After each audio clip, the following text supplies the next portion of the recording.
Lods, may nabili ako. Ito. Pang check ng RPM ng motor. Pwede siya sa 2-stroke. Pwede siya sa 4-stroke. Ayan o, mga Lods.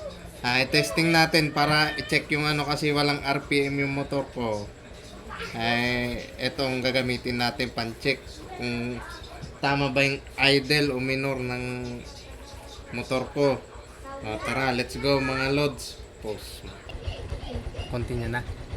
Ito mga Lods, so ganito siya gumagana. Itong wire nito dapat lagay dito. Tapos dito. Yan.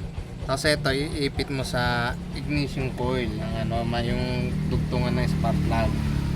Ito, mga Lods. Okay, tara mga Lods, tignan nyo yung motor ko, walang RPM. Tapos, ayan o Lods, walang RPM yan. Umaandar na siya. I-check natin yung ano, yung RPM niya or yung minor kung tama ba. Sa akin muna. Ito na mga Lods, umpisa na natin. Ito, iipit natin to sa ignition coil, yung dugtungan ng spark plug. Ito mga Lods. Ito. Yan, ipit natin. Yan, nakaipit na mga Lods. Then, ito na yung RPM niya mga Lods.